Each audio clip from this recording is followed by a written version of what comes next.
Este tema, el 11S y las sociedades secretas, es un tema que ahora lo vamos a presentar aquí, pero que tiene ya una referencia, y es la conferencia número 1 que presentamos en el año 2006 de la serie El Gran Engaño. Tiene correlación, pero vais a ver cosas que no hemos presentado aún hasta ahora mismo. El 11S marcó el mundo a tal punto que ha cambiado drásticamente. Solo tenéis que ir a un aeropuerto y veréis la cantidad de controles que debéis pasar. ¿Verdad que sí? Antes esto no era así, pues ahora sí. ¿Pero solo lo ha marcado por esto? ¿O lo ha marcado también a nivel geopolítico y también religioso? Pues sí, ha marcado todo un cambio en el mundo. Ha habido un nuevo orden a partir de ahí, pero aún no establecido del todo. Las imágenes que os hemos querido preparar en esta portada son muy significativas. Vemos por un lado las famosas Torres Gemelas que sufrieron ese ataque. También vemos la Estatua de la Libertad, con todo lo que eso implica, y de esa estatua hablaremos en su momento, pero no hoy. Y a la derecha veis también el famoso Pentágono, el lugar central militar de Estados Unidos, y que esa forma también es por algo. En su momento también hablaremos de eso, pero no hoy. Y en medio algo, el famoso ojo de la pirámide que está en justo este trozo encima, pero no llega a contactar con la base del resto de la pirámide. Del dólar, del billete del dólar. ¿Por qué esto? Todos lo sabéis, ¿verdad? Ya hemos hablado mucho sobre esta cuestión. Pero vamos directamente a recordar el episodio que sucedió el 11S. Trabajando desde lo oculto. Una frase que nos va a ayudar a centrarnos en todo esto. Cuando veáis apagarse las luces de Nueva York, sabréis que nuestro objetivo se ha conseguido. Esto dicen que lo dijo Philip von Rothschild ante el Consejo de los 13 en el Casino Building de San Antonio, en Texas, aquí en Estados Unidos. Este es el señor en cuestión, el Philip von Rothschild.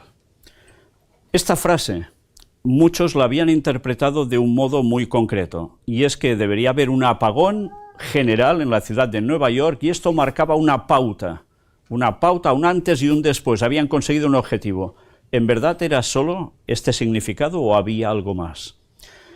Esta frase, algunos se va a sorprender ahora.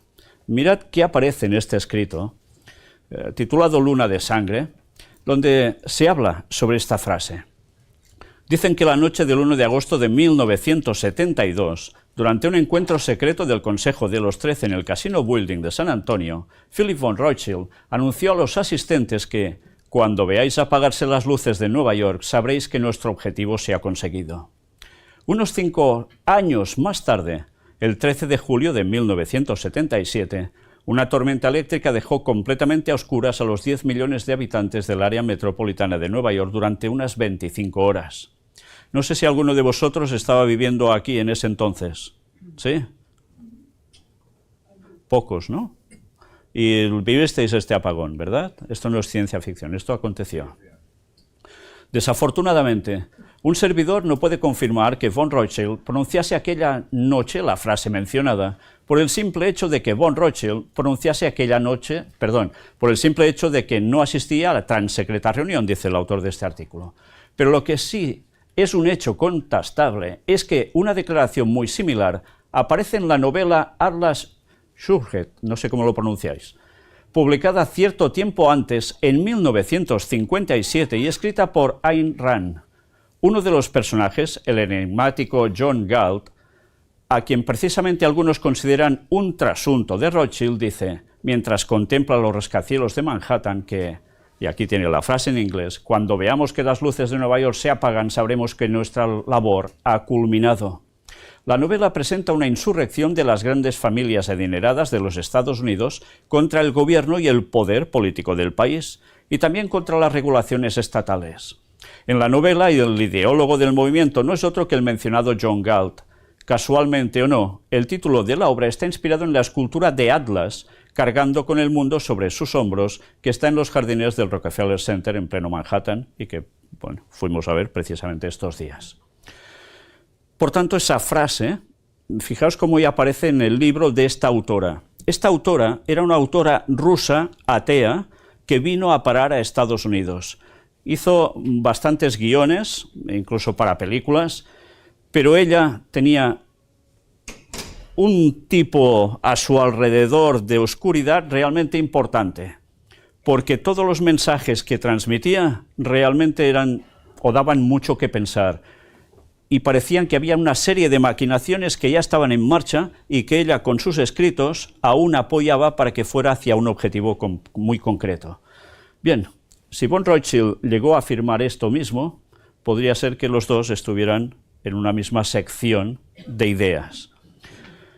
Dicho esto, una vez más pensamos, y ya lo presentamos hace tantos años, ¿realmente esto hacía significación, esta frase, a que las luces sería solo de un apagón por falta de electricidad, o iba a haber algo más simbólico aún que llegara a estremecer Nueva York de verdad, que fuera un apagamiento de luces, nunca mejor dicho, a todas luces? Pues bien, este es el famoso Casino Building. Yo no sé si le veis algo extraño en la forma. Sé que a las personas que nos han acompañado a estos viajes que hemos estado documentando por Medio Oriente y otras partes de este mundo, va a haber algo que les va a llamar la atención. Os voy a ampliar un poco todo esto. A algunos os suena, ¿verdad? Hay una estructura, fijaos, escalonada en cada una de estas pequeñas torretas que se ven aquí. Lo vemos más ampliado aún. Y además unos círculos, como si fuera, bueno, un círculo dentro de otro círculo o un círculo agujereado. Todo esto tiene unas simbologías. Este edificio, desde luego, quien lo hizo sabía lo que estaba haciendo. Y he de comentaros solo, como pincelada, que esas formas tienen algo que ver, que es directamente con la Torre de Babel.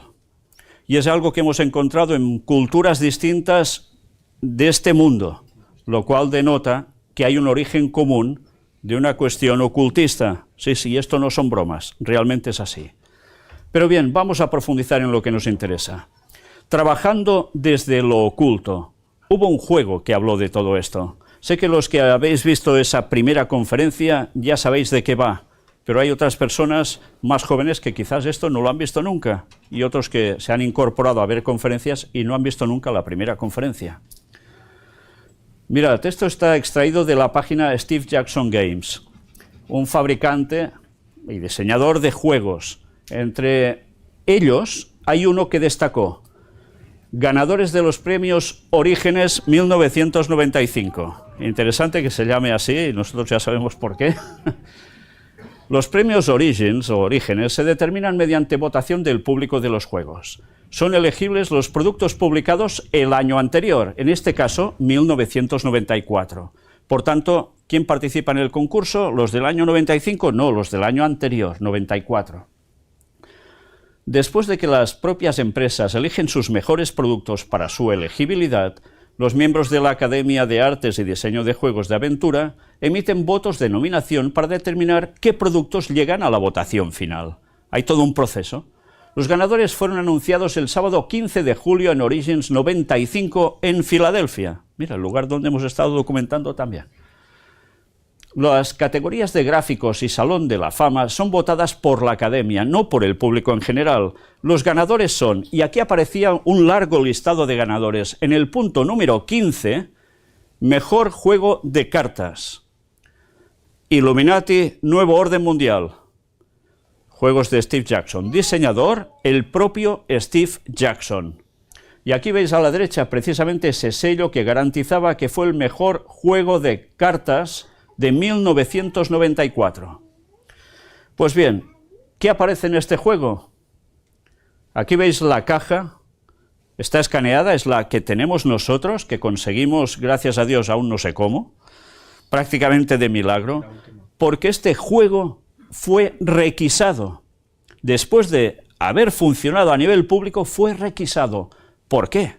¿Qué contenía este juego que pudiese molestar a un cierto estamento para ser así, retirado del mercado? Pues bien, gracias a Dios conseguimos uno que quedaba, y aquí lo tenemos, no, lo tenemos en casa, pero os hemos escaneado todo esto para que veáis que es una realidad. Aparece la famosa pirámide, o con el triángulo ojo en medio, New World Order, el nuevo orden mundial. Y cuando veis todo esto, para que veáis que esto no son bromas, este es el otro lateral de la caja, mirad, ¿veis lo que está marcado en amarillo? 1995. Sí, no es ciencia ficción, este juego existe y lo tenemos. Si ampliamos la imagen para que no os queden dudas, ya podéis ver el copyright de 1995. ¿Y ganó el premio? Pues sí, lo ganó. ¿Qué es lo que molestaba de este juego? Si es un juego, es una tontería de hecho, ¿no? Puedes perder el tiempo con un juego.